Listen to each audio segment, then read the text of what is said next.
Oman botanical garden ഉടൻ തുറക്കും. നിർമ്മാണ പ്രവൃത്തികൾ പൂർത്തിയാക്കി പൈതൃക ടൂറിസം മന്ത്രാലയം മസ്കറ്റ് മുനിസിപ്പാലിറ്റിക്ക് കൈമാറി. മസ്കറ്റ് വിമാനത്താവളത്തിൽ നിന്ന് 35 കിലോമീറ്റർ അകലെ അൽഹജർ പർവ്വതനിരകളുടെ പശ്ചാത്തലത്തിൽ 4.2 ചതുരശ്ര കിലോമീറ്റർ വിസ്തൃതിയിലാണ് ഗാർഡൻ.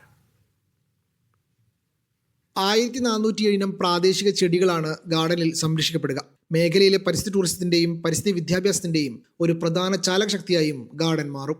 ഒമാനിൽ മാത്രം കാണപ്പെടുന്ന 20 ഇനം സസ്യങ്ങളുടെ കണ്ടെത്തൽ ഉൾപ്പെടെ 100 കണക്കിന് തദ്ദേശീയ സസ്യങ്ങളെ രേഖപ്പെടുത്തുകയും ശേഖരിക്കുകയും ചെയ്തിട്ടുണ്ട്. ഗവേഷണം, വിദ്യാഭ്യാസം, വിനോദം, സന്ദർശകാനുഭവം എന്നിവയ്ക്കായുള്ള സമഗ്രമായ ഒരു ലക്ഷ്യസ്ഥാനമായി ഉദ്യാനം മാറിയേക്കും.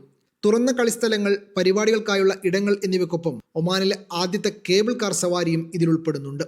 20,000 ചതുരശ്ര മീറ്റർ വിസ്തൃതിയുള്ളതും ആവശ്യമായ എല്ലാ സസ്യങ്ങളും നൽകുന്നതുമായ നഴ്സറിയാണ് ഉദ്യാനത്തിലെ ഒരു പ്രധാന ഘടകം. ഗാർഡനിലേക്ക് മികച്ച യാത്രാ സൗകര്യം ഒരുക്കുന്നതിനായി മസ്കത്ത് മുനിസിപ്പാലിറ്റി അൽഖൂദ് വില്ലേജ് റോഡിൽ 1.4 കിലോമീറ്റർ 2 വരിപ്പാത തുറന്നിട്ടുണ്ട്.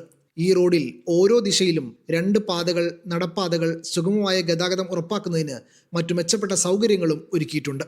Media 1, Muscat.